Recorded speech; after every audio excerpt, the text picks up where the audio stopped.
கர்த்தருடைய பிரசன்ன ஸ்தோத்திரம். எசேக்கியேலுடைய Bible study நம்ம வந்து பண்ணிகிட்டு இருந்தோம். இடையில வந்து அது சம்மந்தப்பட்ட காரியங்களை எடுத்து நம்ம வந்து பார்த்துட்டு வந்தோம்.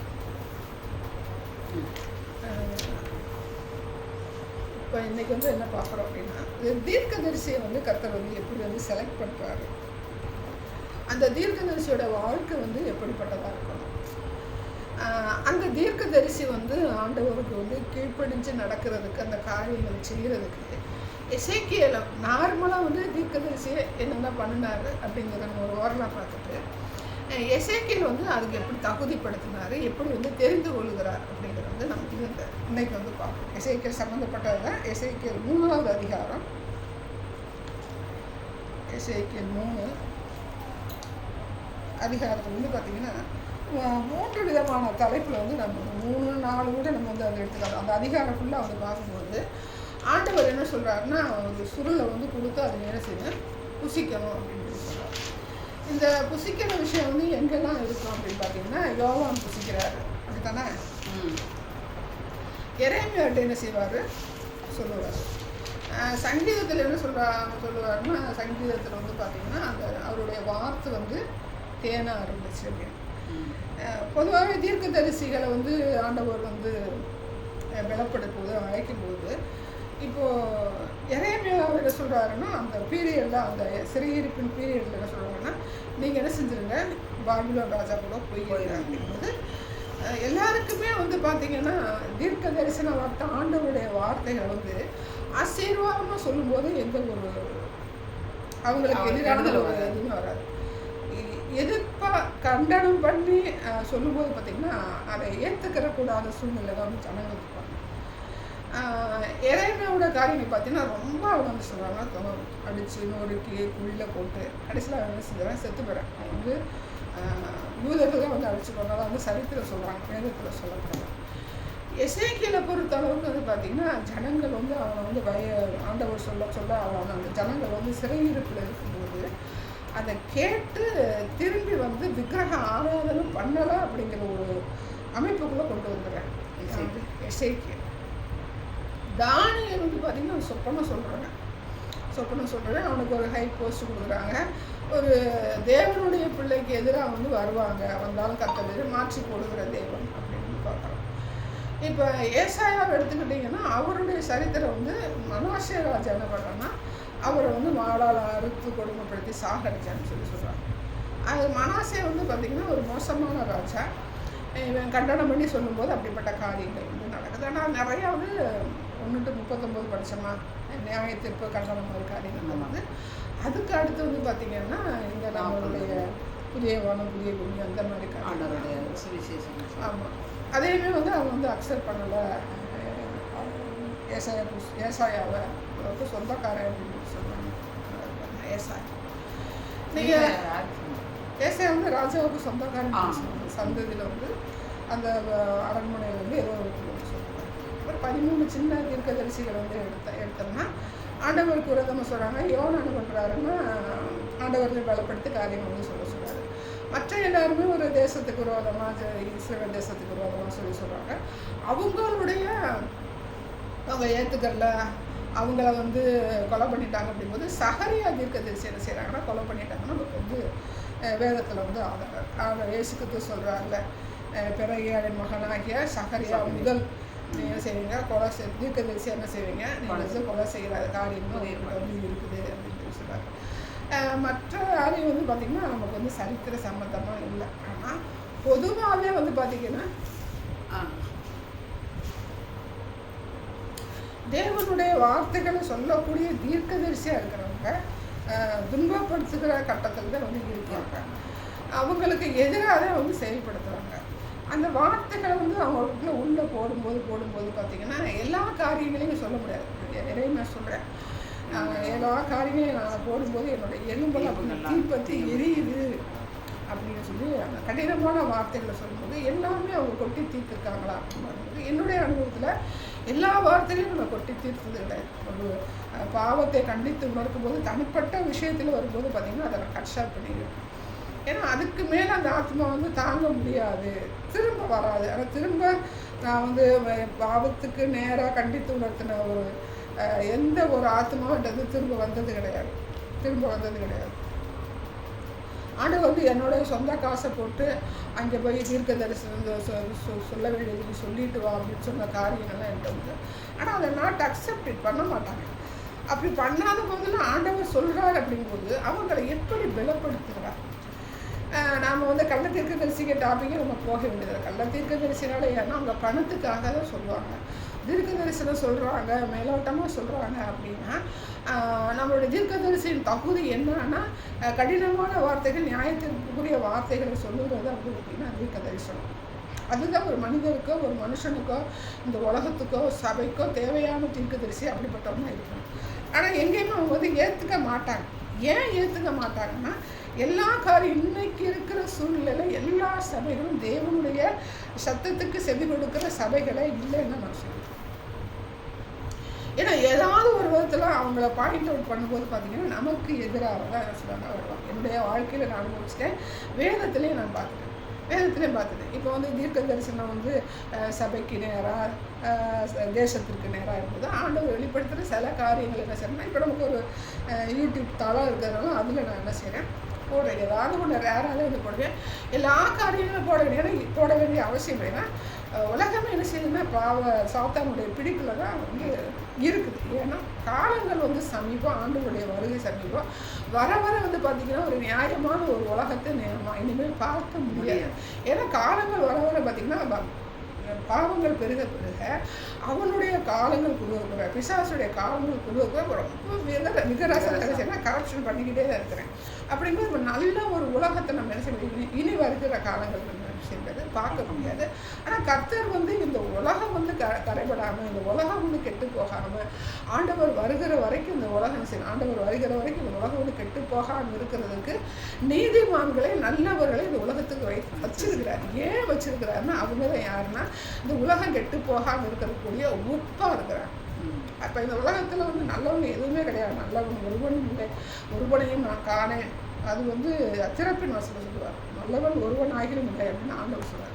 ஆனால் அதே வேதத்துலேருந்து வந்து பார்த்தீங்கன்னா இவர் பவுலுக்கு வந்து ஞானஸ்நானம் கொடுத்து கண்ணுக்கு திறக்கிறார்ல அனனியா, அவன் வந்து நல்லவன் சொல்லி சொல்லுவார்.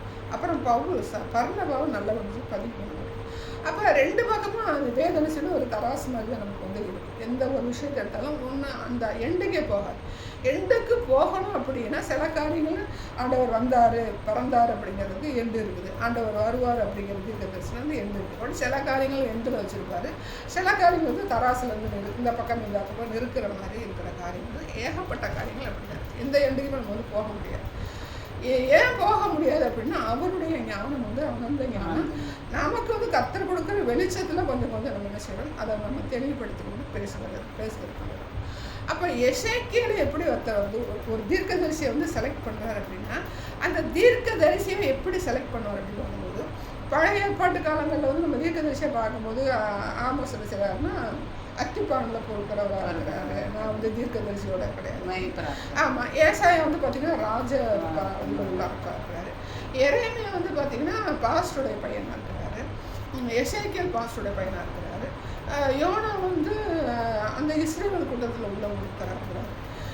அந்த அந்த வரிசை நிறைய பார்க்கும்போது இஸ்ரேலருக்குள்ள ஒரு ஆளாக அப்படி இருக்குது. பழைய ஏற்பாட்டு காலங்கள் வந்து பார்க்கணும். அந்த கோத்திரத்தில் இல்லாத ஆட்கள் என்ன செய்கிறாங்க, வர்றாங்க.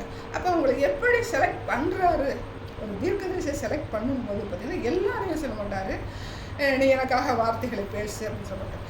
அவங்களுடைய கேரக்டர் என்ன செய்வாருன்னு ஃபிட் பண்ணியிருப்பார். அதாவது எதுக்குமே வந்து என்ன செய்யுங்க சோர்ந்து போகாத ஆட்கள்.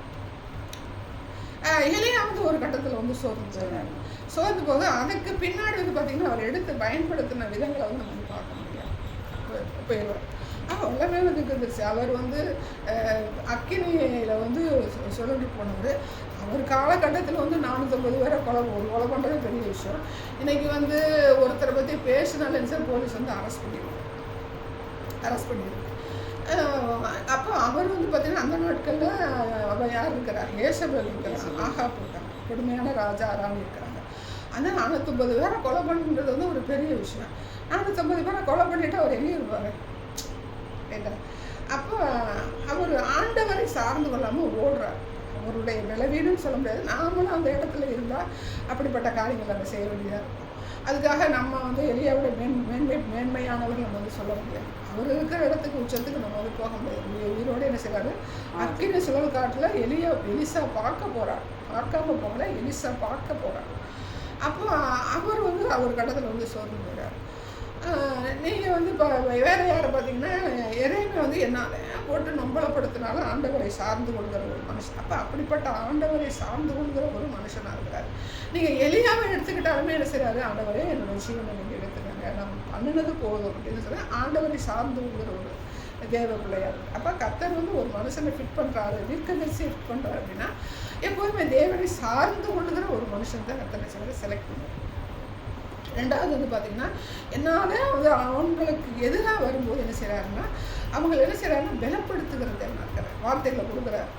இப்படி இருப்போம், அவனை அப்படி வச்சுருப்பேன், இப்படி வச்சுருப்பேன், அவங்க ஜெயிக்க முடியாது, நான் உன் பக்கம் இருக்கிறேன் அப்படின்னு சொல்லி என்ன செய்கிறார், வார்த்தைகள் கொடுத்து பலப்படுத்துகிறது. ரெண்டாவது மூணாவது விஷயம் பார்த்திங்கன்னா, அவங்கள ஆவிக்குள்ளே பலப்படுத்துவார். அந்த காட்கெல்லாம் பரிசுத்தாவி எல்லாத்தையும் கூட எசேக்கியேல் போய் எப்போ பார்த்தாலும் ஆவிக்குள்ள ஒரு மனுஷன். ஆனால் முதல் தரமாக நம்ம பார்க்க வேண்டியது தேவனுக்குள்ள ஒரு பரிசுத்தமான மனுஷன்கிறது தேவனுடைய வார்த்தை வெளிப்படும். இது நம்ம ஃபஸ்ட்டு ரிசர்ச் பண்ணுறோம். தேவனுடைய வார்த்தைகள் வெளிப்படணும் அப்படின்னா அவன் தேவனுக்குள்ள தேவனுடைய மனுஷனா பரிசுத்தமாக எல்லா காரியங்களையும் விட்டு கொடுத்து தேவனுக்காக வாழக்கூடிய ஒரு மனுஷங்கிட்ட என்ன செய்யணும், அந்த தேவனுடைய வார்த்தை வந்து வெளிப்படும். பிழையாங்கிட்ட வந்து வெளிப்படுச்சுன்னா அது ஒரு கருவியாக எடுத்து பயன்படுத்து. அதுக்கு அடுத்து அவனால் பேச முடியும். அப்படி எல்லாத்தையும் மட்டும் நம்ம குழப்புக்கிறாரு. அவன் வந்து பண ஆசை உள்ளவனாக இருக்கிறேன், பணத்தை வாங்கி தீர்க்கதரிசி சொன்னேன்.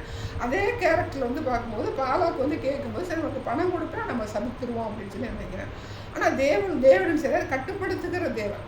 எந்த ஒரு கள்ள தீர்க்கதரிசியாக இருந்தாலும் ஆண்டவருடைய திட்டம் அங்கே நடக்கணும், ஆண்டவருடைய பிள்ளைகளுக்கு மேலே அவன் கை போடக்கூடாதுன்னு என்ன செய்கிறாருன்னா அந்த கள்ள தீர்க்கதரிசி அது பிசாசு தானே, அதை சரி கண்ட்ரோல் பண்ணுகிற தேவன் அப்படின்னு நம்ம வந்து புரிஞ்சுக்கணும். பிழையான்னு சொன்னேன் அப்போ அப்படின்னு சொல்லி நம்ம எடுத்துக்கணும். ஆனால் கள்ள தீர்க்கதரிசின்னு பார்த்தாலே அவங்க பணத்துக்காக என்ன சொல்லுகிறவர். இப்போ இன்னைக்கு உள்ள காலங்கள் நம்ம கள்ள தீர்க்கதரிசி நல்லாவே பார்க்கலாம். ஒரு தீர்க்கதரிசியானவன் எப்படிப்பட்டவராக இருக்குன்னா ஒரு சபையின் அங்கத்தினராக இருக்கு.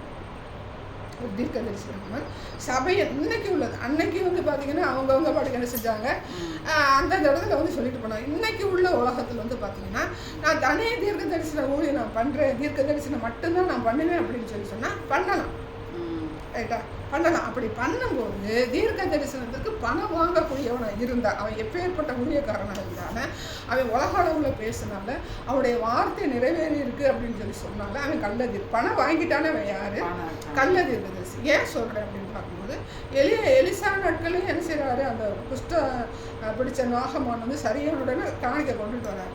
அப்போ காணிக்கு கொண்டுட்டு வரும்போது உங்ககிட்ட நான் வாங்க மாட்டேன் அப்படின்னு சொல்லும்போது கேயாசி ஓடி போய் வாங்கிட்டு வரேன். அப்போ வாங்கக்கூடிய இடத்துல யார் இருக்கிறாரு, எலிசா இருக்கிறார். ஆனால் ஏன் அவர்கிட்ட வாங்க மாட்டேட்டார் நாகமானா, அவங்களுடைய சட்டத்திட்டத்தின்படி நியாயப்பிரமாணத்தின்படி அந்த குஷ்டம் பிடிச்சவங்ககிட்ட வந்து என்ன செய்யக்கூடாதுன்னா காணிக்கை வந்து பொருள் வாங்கக்கூடாது சட்டம். அந்த நியாயப்பிரமாணத்தில் ஒரு சட்டம் வந்து குஷ்டம் பிடிச்சவங்க வந்து ஊருக்கு புறம்பாக இருக்குன்னு அவங்க வந்து பார்த்திங்கன்னா அந்த ஒரு மண்பானத்தில் ஒரு குறியை போடணும், அந்த குறியை பறந்து போகும், அந்த மாதிரி காரியங்களாக இருக்கணும் ஒழிய அவங்க வந்து பார்த்திங்கன்னா காணிக்கை செலுத்தக்கூடிய நிலையில் வந்து அவங்க இருக்க மாட்டாங்க. அதனால தான் எலிசா வாங்க மாட்டேங்கிறார். அப்போ தீர்க்கதரிசியானவன் வாங்கக்கூடிய நிலையில் தான் இருக்கார். அப்போ வாங்கக்கூடிய நிலையில் இருந்தாலும் தான் சொன்ன தீர்க்க தரிசனத்துக்காக ஒருத்தர் வந்து வாங்கக்கூடாது. ஆனால் அவனுக்கு போஷிக்க வேண்டிய கால கட்டாயம் இருக்குமானா அவன் என்ன செய்யணும், அவனுக்கு தேவையானது மட்டும் என்ன செய்யணும், வாங்கிக்கலாம். அப்போ தேவையானது வாங்கிக்கலாம். அவன் ஏகப்பட்டது கொடுக்குறேன், எனக்கு இது மட்டும் போதும், எனக்கு இது வேண்டாம் அப்படின்னு சொல்லக்கூடிய ஆளாக தான் அவன் இருக்கணும். நானே இருக்கேன்னு வச்சுக்கிறேன், எனக்கு வேறு ஒரு சோர்ஸும் இல்லை. ஆனால் எல்லாவற்றுக்கும் மேலே தேவனை சார்ந்து கொள்ளும்போது என்னுடைய சோர்ஸ் இங்கேருந்து வந்து பரலோகத்திலிருந்து கட்டளையிடுகிற தேவன் வந்து நான் உணர்ந்து கொள்ளணும். அப்படி உணர்ந்து கொள்ளாத பட்சத்தில் உணர்ந்து கொள்ளக்கூடியவன தீர்க்கதரிசியாக வச்சுருப்பாரு. இல்லை இவர் வச்சிருக்கிறாரு, எலிசா வச்சிருக்கிறாரு, நிறைய வந்து தீர்க்கதரிசி புத்திரர் ஒரு ஸ்கூல் வச்சு நடத்துகிறார். அப்போ நடத்தும்போது அவர்களுக்கு தேவையானது வேணுங்கிற போது அவன் வந்து எந்த இடத்துல கரைப்பட்டவனாக வேதத்தில் வந்து பதிவு பண்ணணும். அப்போ தேவையானது என்ன செய்கிறாரு, வாங்குகிறவராக இருக்கிறார். அந்த எலிசாவை பார்க்கும்போது ஒருத்தர் வந்து இந்த கதிர் தாள்களை கொண்டு வந்து கொடுப்பாரு. அதை வந்து என்ன செய்வாங்க, எல்லாருக்கும் வந்து சாப்பிட கொடுப்பாங்க. அப்போ அவங்க வந்து தீர்க்கதரிசியானவனுக்கு வந்து பார்த்திங்கன்னா ஓவராக சேர்த்து வைக்கக்கூடிய தனியாக வந்து சபையோடு நீ இல்லை இன்னைக்கு உள்ள காலங்கள் இருக்குது, சபையாக இல்லை, நான் தனியாக பண்ணிக்கிறேன். தீர்க்கதரிசன ஊழியம் பண்ணும்போது தனியாக பண்ணும்போது உனக்கு தேவைக்கு தகுந்ததை மாத்திரம் வாங்கிக்கிறது, மீதி என்ன செய்யக்கூடாது, வாங்கக்கூடாது. ஒன்றும் வாங்கக்கூடாது. இல்லையா வேறு எதுக்காவது செலவு பண்ணக்கூடிய ஒரு மனுஷனாக ஒரு தீர்க்கதரிசியாக இருக்கணும். இது என்னுடைய அபிப்பிராயம், வேதத்தில் சொல்லப்படலாம். இப்போ எனக்கு ஒரு தீர்க்கதரிசனம் சொல்லும்போது நான் உலக அளவில் நான் சொல்கிறேன் அப்படிங்கும்போது சாதி செல்லப்பாவா பேர் என்ன, ஏஞ்சல் தீபிக்காரன்,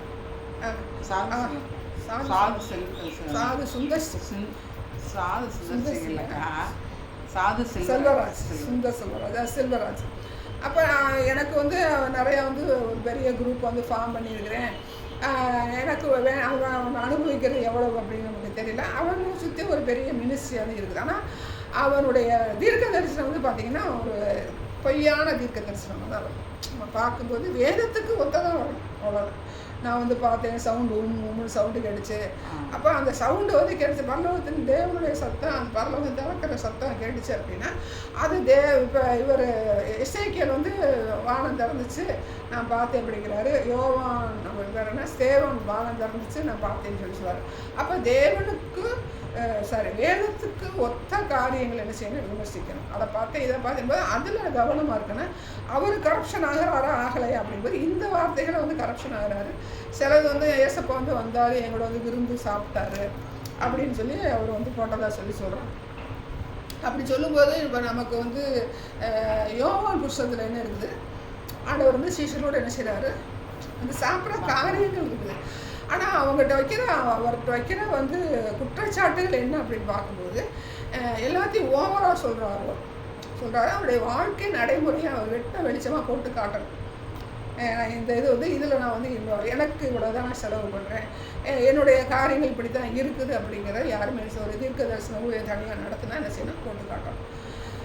சரி, இப்போ ஒரு சபையில் ஒரு தீர்க்கதரிசி கண்டிப்பாக இருக்கணும். சபையில் இருந்தால் யாரெல்லாம் இருக்கணும், தீர்க்கதரிசி இருக்கணும், போதகர் இருக்கணும், வெளிப்பாடு உள்ளவங்க இருக்கணும், சுவிசேஷம் இருக்கணும், மிஷினரி மினிஸ்ட்ரிலாம் செய்யக்கூடிய ஒரு சபையாக இருக்கணும். இன்றைக்கி அப்படிப்பட்ட சபைகளை பார்க்க முடியல. தீர்க்கதரிசி உள்ள சபைகள் இருக்குதா அப்படிங்கிறது விஷயம் இல்லை, பார்க்க முடியல. ஏன்னா விசுவாசிகளை தீர்க்கதரிசின்னு சொன்னால் பாஸ்டருக்கு மேலே வந்துடுவாங்கன்னு சொல்லி ஒரு கண்ட்ரோலில் ஸ்தாபனம் வச்சுருக்கிறாங்க. ஆனால் அப்படி வைக்கக்கூடாது. ஒரு ஸ்தாபம் ஒரு போதகருக்கு எதிராக வந்தாலும் யார் வந்தால், மோசைக்கு எதிராக யார் வந்தது, கூட்டம் ஒரு கோராகின் கூட்டத்தார் வரும்போது அங்கே அத்தனை அனுமதிக்க தானே செய்தார். அப்படியே அனுமதித்து சபையை சிதறடிச்சிடுவாங்க, அடிச்சுட்டு போவாங்க. அது யாருக்கு கணக்கு கொடுக்கணும், ஆண்டவருக்கு தானே கணக்கு கொடுக்கணும். அந்த பயம் இருக்கக்கூடாது. அப்படிப்பட்ட சபைகள் இந்த நாட்டில் நம்ம மனுஷன்ல பார்க்க முடியல. ரெண்டாவது பார்த்தீங்கன்னா ஞாயிற்றுக்கிழமை 1 மணி நேரம் சர்வீஸ் வைக்கிறாங்க. ஜனங்கள் பொறுத்து கொள்ளக்கூடிய நேரம் இல்லை. சபையில் குறைந்தது ஒரு 3 மணி நேரம், அது நம்ம தசம பாகத்துக்குள்ளே போக வேண்டாம். ஒரு 3 மணி நேரம் என்ன செய்யணும், ஒரு சபையில் ஒரு ஆராதனை நடத்துகிறாங்க அப்படின்னா ஒரு 3 மணி நேரம் வைக்கணும். எப்படி வைக்கணும் அப்படிங்கும்போது ஆண்டவர் என்ன செய்யணும், ஃபஸ்ட்டு துதிக்க ஆரம்பிக்கணும். இப்போ நான் பாவ அறிக்கை பண்ணுவேன் அப்படி இன்றைக்கி உள்ள நம்ம ஆவியானவருடைய காலகட்டத்தில் இருக்கிறோம்னா அப்பப்போவே ஒரு பாவம் செஞ்சால் அப்போவே என்ன செஞ்சிடணும், அதை ஆண்டவர்கிட்ட கன்ஃபர்ஸ் பண்ணிட்டோம்னா நம்ம செய்யணும் பரிசுத்தமாயிடும். அதுக்காக பாவ அறிக்கை பண்ணணுங்கிற ஒரு நேரம் கொடுக்க வேண்டிய அவசியம் கிடையாது. அந்த உடனே ஆண்டவர் என்ன செய்யணும், ஒரு 1 மணி நேரம் என்ன செய்யணும், தேவனை துதிக்க ஆரம்பிக்கணும். இந்த அறிக்கை மற்ற காரியங்கள் என்ன செய்யணும், அவங்க என்ன செய்யலாம், ஒரு டிஸ்பிளே வச்சு அதில் என்ன செஞ்சிடலாம், ஃபோக்கஸ் பண்ணி கொடுத்துடலாம். அப்போ அந்த நேரங்கள் நமக்கு மிச்சமாகும். 1 மணி நேரம் ஆராதிக்கணும், 1 மணி நேரம் பரிசுத்த ஆவியானவருக்கு என்ன செய்யணும், இடம் கொடுக்கணும். அப்படி இடம் கொடுக்கும்போது அவங்கள அபிஷேகத்தில் அனுப்பி அந்நிய பாஷையில் அனுப்பி சிலர் விதண்டவாதமாக பேசுவாங்க. பவுல் அந்நிய பாஷை பேச வேணும்னு சொல்லிட்டாரு. அதெல்லாம் என்ன சொல்கிறது, ஒரு தேவனுடைய வசனங்களை புரிந்து கொள்ளாத ஒரு தன்மை. நீ முக்காடு போடாத, நீ பூ வைக்காத, ஒரு வேசியாக இருக்கிறவங்க நீ என்ன செய்யாத, சர்ச்சுக்குள்ளே வராத அப்படின்னு சொல்ல வேண்டியது. இன்றைக்கி எல்லாரையும் மன்னிக்கிற தேவன், எல்லாரையும் மன்னிக்கணும், எல்லாரையுமே அங்கீகரிக்கணும். அவன் தவறு பண்ணாலும் அவன் என்ன செய்யக்கூடாது, வெளியில் போகணும்னு சொல்லக்கூடிய சபை இன்றைக்கு கிடையாது. அன்னைக்கு அவர் கண்டிச்சாரு, வெளியே இந்த தண்ணியை கொடுத்தோன்னா அந்த இடுப்பு சூம்புச்சு, அந்த மாதிரி காரியங்கள் அப்போ நடந்துச்சு. இன்றைக்கி என்ன சொல்கிறாரு, இனி பாவம் செய்யாதே அப்படின்னு கத்துறதுன்னு சொல்லி நமக்கு கற்றுக் கொடுத்தது. அது யாராக இருந்தாலும் வரணும். விருந்து கம்யூனிட்டி கொடுக்கும்போது பார்த்திங்கன்னா அவங்களுடைய மனசாட்சியின் பிரகாரம் என்ன செய்யும், ஒரு சட்டத்திட்ட வச்சுருக்க நீ ரசிக்கப்பட்டிருக்கணும், ஞானஸ்தானம் எடுத்துக்கணும், அபிஷேகத்தை சட்டத்திட்டத்துக்குள்ளே கொண்டு வரல. அப்போ அவங்க தங்களுக்குள்ளே ஒரு கன்ஃபர்ஸ் வச்சுட்டு அவங்க வந்து எடுக்கலாம், அதை வந்து அறிக்கையாடணும், அது வந்து தவறு கிடையாது. அப்போ 1 மணி நேரம் என்ன செய்யணும், பரிசுத்த ஆவியானவருடைய கிரியைகளுக்கு இடம் கொடுக்கணும். எதில் சொல்கிறேன், அவங்க உண்மையாகவே தீர்க்கதரிசி சொல்கிறாங்க, பொய்யா தீர்க்கதரிசி சொல்கிறாங்க, உண்மையாகவே அவங்க பரிசுத்தமாக வந்து அதெல்லாம் நம்ம பார்க்க வேண்டிய, கத்தை நம்மகிட்ட இடைப்பட்டாலும் அதை நம்ம பார்க்க வேண்டியது. அந்த எப்போவுமே என்ன செய்யணும், கோதுமை வளர்கிற இடத்துல களையும் வளரும், களையை சேர்த்து விட்டுரு, நீ என்ன செய்யாத, நீ களையை பிடுங்கன்னா கோதுமையும் பிடுங்கிடுவ அப்படின்னு கர்த்தர் சொல்கிறாங்க. அப்போ ஒரு சபை இருக்கும்போது 2 பேருமே பிசாசு வந்து உள்ளதான் அந்த கரப்ஷன் பண்ணுவான், வெளியே பண்ணிகிட்டு இருக்கேன், உள்ளேயும் பண்ணுவேன். உள்ளே வந்து நம்ம வந்து பரிசுத்தமாக இருக்கிறோமா அப்படின்னா, ஒருத்தன் வந்து பரிசுத்தமாக இருக்கிறாங்க, ஆண்டவர் வந்து அந்த இடத்துல வந்து ஆவியானவர் அசைவாடும் போது அவனும் ஒரு பையன் எப்படி சொல்கிறோம், யோபின் புத்தகத்தில் வாசிக்கிற தேவனுடைய சந்நிதியிலே அவனும் வந்து நின்று குற்றம் சாட்டுகிற ஒரு பவர் உள்ள ஒரு கேரக்டரில் பிசாசு இருக்கிறேன். அப்போ நம்ம அதுக்காக என்ன செய்ய முடியாது, எல்லாரும் நான் பரிசுத்தமாக இருப்பேன், நான் பரிசுத்தமாக இருக்கேன், எல்லாரும் எல்லா விதத்துலேயும் பரிசுத்தமாக இருக்க முடியாது. கடந்து போகிற வரைக்கும் பரிசுத்தமாக ஆகிக்கொண்டே இருக்கும். ஆனால் அந்த பரிசுத்தத்தின் ஸ்டேட்டஸ், அந்த ஸ்டாண்டர்ட் என்ன செய்யணும், நம்ம வந்து அதை வச்சுக்கலாம். ஆனால் பரிசுத்துக்கு மேலே பரிசுத்தம் அடையணும் அப்படின்னு போது திடீர்னு ஒரு பெரிய பாவத்துக்குள்ளே நம்ம வந்து போக மாட்டோம். ரொம்ப பரிசுத்தம் போது உடனே நம்ம சிம்சன் மாதிரி போவோம் அப்படிங்கிறது முடியாது. ஏன்னா பரிசுத்த வித்து அவருக்குள்ளே இருக்குது. அப்படி வரும்போது சின்ன சின்னது ஏதாவது ஒரு மீறல், ஏதாவது ஒரு கோபதாபம், ஏதாவது ஒரு பொங்கி வர்ற அந்த உணர்வுகளை எல்லாம் சரி அப்பப்போ நம்ம என்ன செய்யணும், சரி பண்ணிக்கிட்டே வரும். கர்த்தர் நம்ம சரி பண்ணுகிற இடத்துல பரிசுத்தத்தை வச்சுருப்பாரு. ஏன்னா பரிசுத்தவான்களுக்கு எழுதுகிறதாவது, பரதேசிகளுக்கு எழுதுகிறதாவதுன்னு சொல்லி சொல்கிறாங்க. அப்போ ஆண்டவரை ஏற்றுக்கொள்ளும் போது அந்த பரிசுத்தவான் லிஸ்ட்டில் நம்ம வந்துடுறோம். அப்படி மேலே போகும்போது பார்த்திங்கன்னா அந்த ஸ்டாண்டர்டுக்குள்ளேயே நம்ம இருப்போம், கீழே போக மாட்டோம்.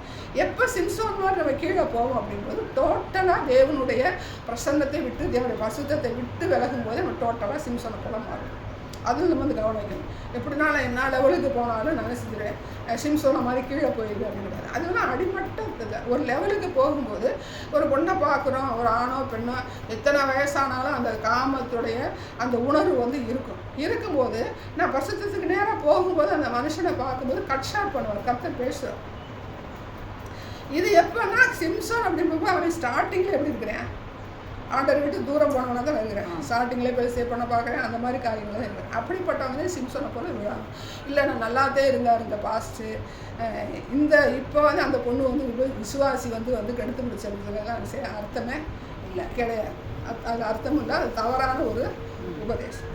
அப்போ நமக்கு வந்து இன்றைக்கி இருக்கிற உலகத்தில் வந்து ஒரு தீர்க்கதரிசியான எப்படிப்பட்டவனாக இருக்கணும், சபைக்குள்ளே இருக்கணும். அவன் சபையில் வந்து தீர்க்க தரிசனம் சொல்லணும்னா எதிர்ப்பு வந்தால் என்ன செய்யணும், அவனை கர்த்தர் என்ன செய்வார், அவங்ககிட்ட பேசி அவன் கூட என்ன செய்வார், கர்த்தர் இடைபடுகிற தேவனாக இருக்கார். ஆனால் ஒரு சபையில் வந்து நீ தீர்க்க தரிசனம் சொல்லாதேன்னு சொல்கிறதுக்கு எந்த ஒரு மனுஷனுக்கும், எந்த ஒரு தலைவனுக்கும், எந்த ஒரு போதகனுக்கும் அதிகாரம் கிடையாது. கண்டிப்பாக அவர் நியாயத்தீர்ப்பு நாளில் என்ன செய்வார், அவன் கள்ள தீர்க்க தரிசனம் சொன்னாலுமே கர்த்தர் என்ன செய்வார், இதை வந்து கணக்கு கேட்கக்கூடிய தேவனாக இருக்கிறார்.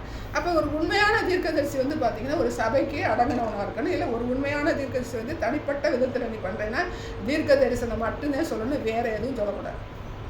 எந்த தீர்க்கதரிசியாவது போதகம் பண்ணானா, ஸ்கூல் நடத்திருக்காங்க, எந்த தீர்க்கதரிசி சபை நடத்தினானா, அப்போ இல்லை. அப்போ நீ தீர்க்கதரிசின்னு சொல்லிட்டு என்ன செய்யக்கூடாது, வர்றவங்களுக்கு தீர்க்க தரிசனம் அதோட ஒரு வேலையை முடிச்சுக்கிறோம், ரைட்டா. மற்ற காரியங்கள் என்ன செய்ய தலையிட முடியாது, கூடவும் கூடாது. ஆனால் இன்றைக்கு உள்ள உலகத்தில் நான் தீர்க்க தரிசனம் மட்டும்தான் சொல்லணும், கூடார அடிச்சுட்டு நீ இருக்கிறது வந்து அது தவறான விஷயம். தீர்க்க தரிசனம் உலகத்தில் கர்த்தர் பயன்படுத்தலை. காலங்கள் வந்து என்ன செய்யுது, சமீபமாக இருக்குது. எத்தனையோ வித மினிஸ்ட்ரி பண்ணலாம், சந்திக்கப்படாத கிராமங்கள் நமக்கு பார்க்கவே தேகப்பட்ட நம்மளால் சந்திக்க முடியாத கிராமங்கள், வயல் நிலங்கள் இருக்குது. அப்போ நம்ம தீர்க்க தரிசனத்தை மட்டும் நம்ம பிடிச்சிக்கிட்டு என்ன செய்யக்கூடாது, இருக்கக்கூடாது. இதுலேயும் நம்ம இருக்கணும். அப்போ ஒரு தீர்க்கதரிசியானவன் சபையில் ஒரு அங்கத்தினராக இருக்கணும். நீ தனிப்பட்ட விதத்தில் இருந்தேன்னு சொன்னால் என்ன செய்யணும், நீ தீர்க்க தரிசன ஊழியத்தில் மட்டும்தான் நான் வந்து ஃபோக்கஸ் பண்ணுவேன் அப்படின்னா நீ தீர்க்க தரிசனத்தை மட்டும்தான் சொல்லணும். அதுக்குரிய வரவு செலவு கர்த்தருடைய முன்னிலையில் இல்லை மற்றவங்க வெட்ட வெளிச்சம் என்ன செய்யணும், எழுதி காமிக்கணும். உடைய வாழ்க்கை ஸ்டைல் என்ன செய்யணும், அடுத்தவங்க சொன்னால் பின்பற்றணும், இல்லை தெரியணும். தீர்க்கதரிசியாக இருக்கிற நீ கோட்டு சூட்டு போட்டேன்னா அது கர்த்தர் வந்து கணக்கு கொடுக்கணும். ஏன்னா அதில் உள்ள காசை தர நீங்கள் அதில் கொண்டு செலவு பண்ணுற யாராக இருந்தாலும் கணக்கு கொடுக்கணும். நான் தீர்க்கதரிசியாக இருக்கிறேன்னு நீ கம்மல் காது செலவுலாம் போட்டோன்னா அது எந்த காணிக்கையிலேருந்து வந்துச்சு, எந்த பணத்தில் நீ சம்பாத்தியம் பண்ணி போட்டேன்னா ஓகே, நீ ஆண்டவருக்காக நீ தீர்க்கதரிசனம் சொல்கிற, ஆண்டவருக்காக நீ வந்து மினிஸ்ட்ரி பண்ணுற அப்படின்னா நீ கையிலேயும் கழுத்துலேயும் ஓவராக வந்து ட்ரெஸ் போட்டு சுட்டு பண்ண விலையுறந்த ஆடைகளை இந்த பிளெஸிங் டிவிக்காரன் அந்த மண்டை முடிக்கு மட்டும் வந்து 25,000 30,000 செலவு தனியே செலவு கொடுக்குற வந்து வச்சுருக்கேன். இப்போ விஜய் வச்சுருக்கதே பெரிய விஷயமா சொல்கிறான். விஜயுமே வந்து ஒருத்தனை வந்து மேக்கப் போட வச்சுருக்கான்ட்டு அவனை வந்து ஃப்ளைட்டில் கவர்மெண்ட் ஃப்ளைட்டில் கூட்டிகிட்டு போனதுனால அவங்க வந்து சொல்லி காமிக்கிறாங்க. அப்போ இன்றைக்கு உள்ள உலகத்தில் சொல்கிறதுக்கு ஆள் இல்லை, சொல்லணும். அப்போ மண்டை முடிக்கு மட்டுமே நீ தண்ணியை வச்சுன்னா அதுவும் நினச்சி கற்றுட்டு கணக்கு கொடுக்கணும். நான் ரத்த கண்ணீர் வடித்து நான் ரூமுக்குள்ளே போய் ஒரு மாதத்துக்கு 56 லட்சம் கத்தர் எனக்கு வந்து சந்திக்கிறாங்க அப்படின்னா அது தவறு. 56 லட்சம் சந்திக்கிறாருன்னா ஏன்னா அவராக கொண்டு வந்து கையில் கொடுத்தாரா?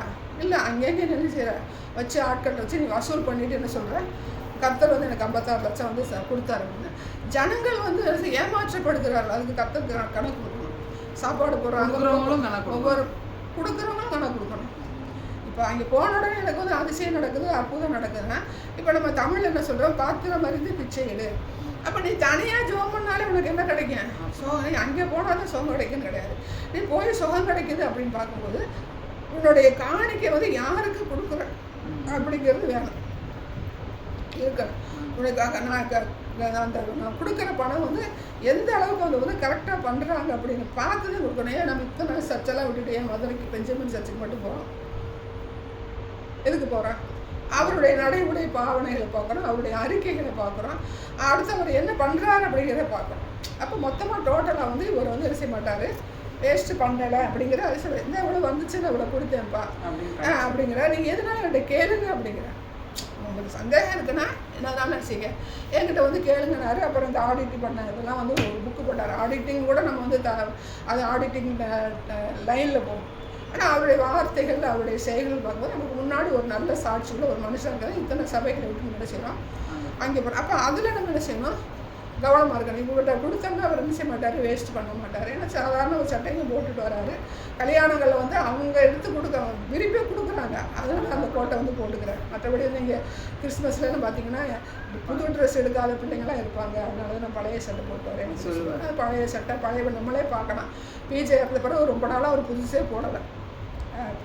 அந்த பொண்ணு வாணி பாசமெல்லாமே ரொம்ப நாள் புதுசு போடல. இப்போ தான் என்ன செய்வாங்க, ஒரு புது ட்ரெஸ் வந்து போடுது. அப்போ அதை நமக்கு முன்னாடி எப்படி இருக்கிறாங்க அப்படிப்பட்டவங்களுக்கு நம்மளுடைய பணம் வந்து போயிடுச்சு. நாமளும் என்ன செய்யணும், கொட்டாம்போக்கில் கொண்டு கொடுக்குறோம்னா நாமளும் கணக்கு கொடுத்தாங்க. இது எல்லாமே நியாயத்தீர்ப்பு நாள் என்ன செய்வார் கேட்பார். நியாயத்தீர்ப்பு நாள் அப்படிங்கும்போது வேத வல்லுநர் என்ன சொல்ல வர்றாங்கன்னா, கிறிஸ்துவின் நியாயாசனம்னு சொல்லிட்டு ஒரு வசனம் வந்து இருக்குது. ஒரு பவுல் எழுதியிருப்பார். அது வந்து பார்த்திங்கன்னா விசுவாசிகளுக்கு மட்டும் உரியதுன்னு சொல்லி வேத வல்லுநர் சொல்கிறாங்க. நியாயத்தீர்ப்பு நாளில் மொத்தமாக எல்லாருக்கும் உரியது. சரியா? இந்த கிறிஸ்துவின் நியாயசனத்திற்கு முன்பாக விடும்போது அது விசுவாசிகளுக்கு மட்டும் உரியதுன்னு சொல்லி வேத வல்லுநர் வந்து சொல்கிறாங்க.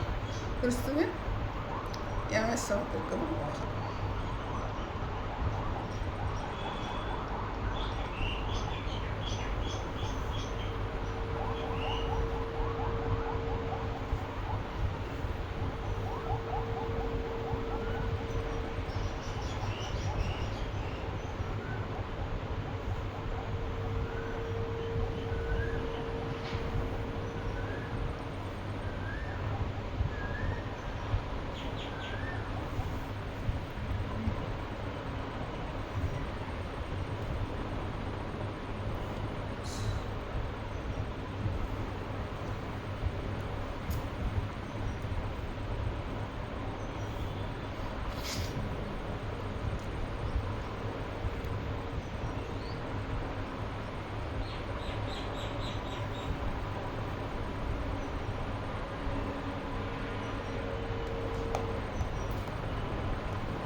எத்தனை வருஷம் கிறிஸ்துவ நியாயசானத்திற்கு முன்பாக வெளிப்பட வேண்டும் அப்படின்னு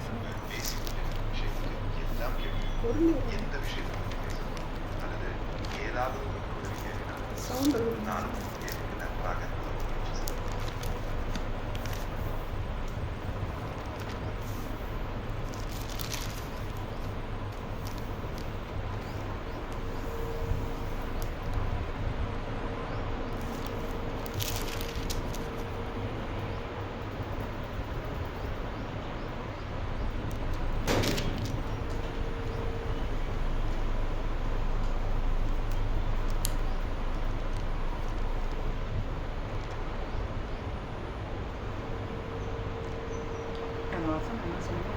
கிறிஸ்துவ நியாயசானத்திற்கு முன்பாக இருக்கும்.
ஏனென்றால் சரீரத்தில் அவனவன் செய்த நன்மைக்காவது தீமைக்காவது தக்க பலனை அடையும்படிக்கு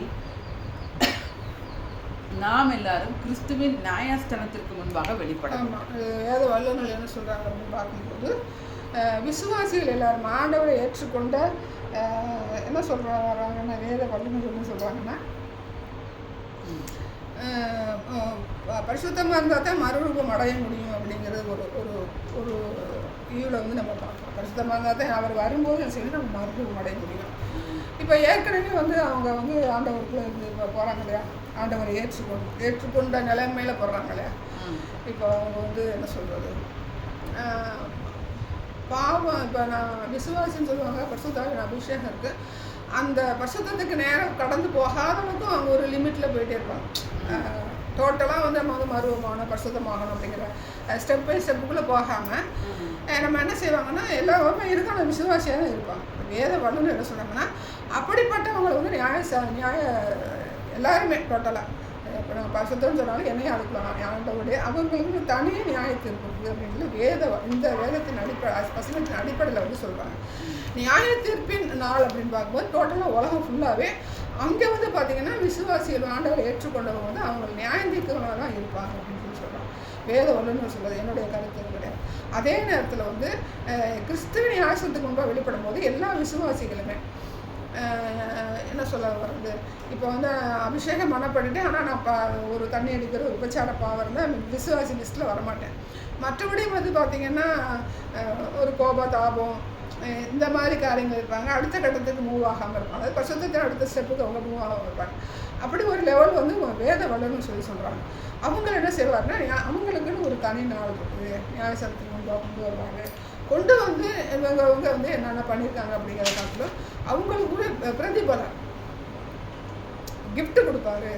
இப்போ பவுலுக்கு நம்ம வந்து ஈடாகாதுமே, நான் தான் பண்ணலான்னு சொல்லி பவுலுக்கு நம்ம வந்து ஈடாக மாட்டோம். அப்படித்தானே சீஷர்களுக்கு 12 சீஷர்களுக்கு நம்ம ஈடாக மாட்டோம். மிஷினரிகளை பார்த்தாலும் நம்ம வந்து செய்ய மாட்டோம், ஈடாகணும். ஒவ்வொரு மிஷினரி பார்க்கும்போது ஸ்டைன்ஸ்லாம் செத்தார் அப்படின்னு பார்க்கும்போது அதுக்காக நம்மளால செய்ய முடியாது, ஈடுகட்ட முடியாது. இது உலகத்தில் பார்த்திங்கன்னா இவர் அகஸ்டின் ஜெபக்குமார் இருக்கிறார். அவருக்கு ஈடாக நம்ம செய்ய முடியாது. அவருடைய மினிஸ்ட்ரி மாதிரி நம்ம வச்சு பார்க்கலாம். அவர் வந்து பிஜே படம் இணைஞ்சு பண்ணுறாரு.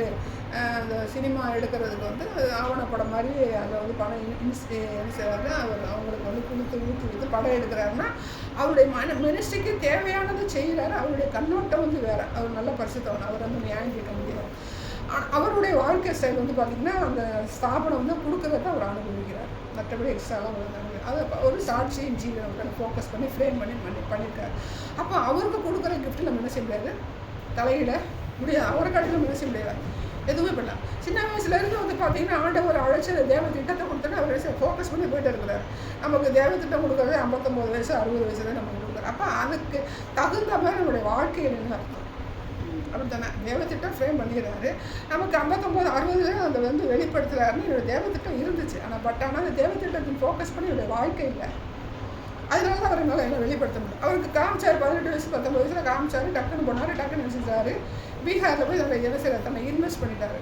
இவர் ஸ்டான்லின்றவர் சொல்லுவார், நாங்கள் என்ன சொல்லுன்னா நீ இப்போ அத்துடன் அனுப்புன்னு சொல்லி நாங்கள் இங்கே இருந்துட்டோம். அப்போ அவருடைய மினிஸ்டர் செய்யலை பிரதிபலிக்க முடியலை. ஆனால் அவர் ஒரு நல்ல நேர்மையானவர். 2 பேண்ட்டு 2 சட்டையில் வச்சுருப்பாரு. வாழ்க்கையில் வந்து நல்ல சுத்தமான ஒரு மனுஷன். அவங்க ஒய்ஃப் எல்லாம் நல்ல மனசாட்சி நல்ல சாட்சியுள்ள வாழ்க்கை வர்றேன். அப்போ அவர் என்ன சொல்ல வர்றாரு, நாங்கள் இங்கே இருந்துட்டோம்.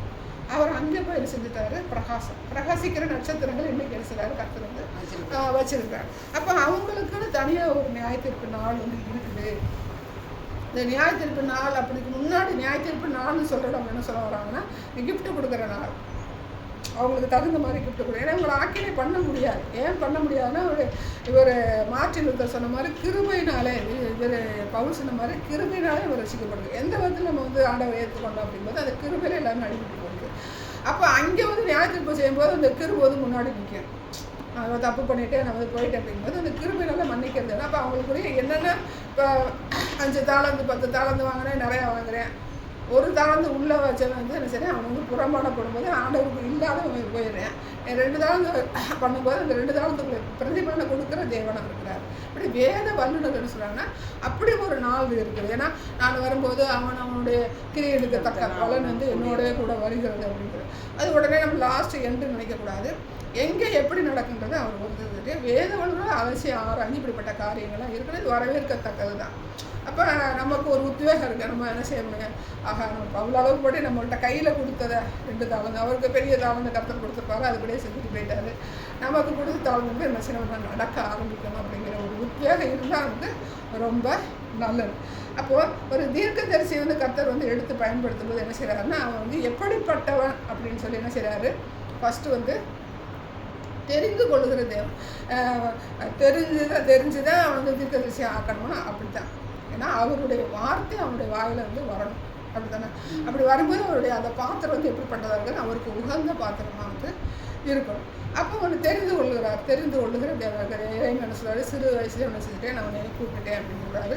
நமக்கு அந்த அன்றைக்கி நம்ம அவர் நம்ம பாஸ்டர் சொன்ன மாதிரி 18 வயசு நம்ம பாஸ்டர் நம்ம இவங்க நம்ம பைபிள் காலேஜுக்கு வந்து 18 வயசில் வந்தாங்க அப்படின்னு சொல்லி சொல்கிறாங்க. எந்த வயசு அது டீனேஜில் தவறாக போகக்கூடிய ஒரு காரியம். அப்போ டீனேஜ் பையனை தெரிந்து கொள்கிறாருன்னா அவனுடைய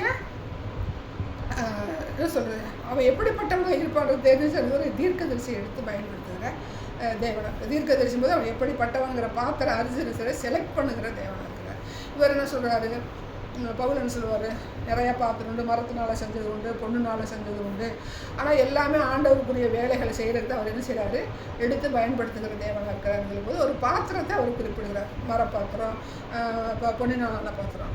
அப்போ எந்த பாத்திரத்தை தான் எடுத்து பயன்படுத்த வரும்போது எந்த பாத்திரம் எதுக்காக பயன்படுத்தப்படும் அப்படின்னு பார்க்கும்போது தீர்க்கதரிசிக்கு அவர் வந்து அவனுடைய வாழ்க்கை ஸ்டைல், அவன் எப்படிப்பட்டவனாக இருப்பான, பரிசுத்தமாக இருப்பான, என்னை சார்ந்து கொள்வான பார்த்து தெரிஞ்சுறாரு, பொறுக்கி எடுக்கிற தேவன். அதனால் தீர்க்கதரிசி ரொம்ப ரேராக இருக்கிறாங்க. அப்படி தானே ஒரு பைபிள் வந்து பார்த்திங்கன்னா ஒரு 17 தீர்க்கதரிசி நம்ம வந்து பட்டியலிட முடியுது. 2 ராஜாக்கள் புத்தகத்தில் நிறைய தீர்க்கதரிசி வருவாங்க. அப்படி பார்த்தாலும் நீங்கள் எல்லா தீர்க்கதரிசிலும் ஒரு 50 ஒரு 100 50 வருவாங்கன்னு நான் நினைக்கிறேன். அதுக்கு மேலே வர்றதுக்கு சான்சஸ் இருக்குது. 100 கூட வச்சுக்கோங்க வேதத்தில். இன்றைக்கு உள்ள தீர்க்க தரிசனம் ஊழியம் செய்கிறவங்க இருக்கிறாங்களான்னா இல்லை.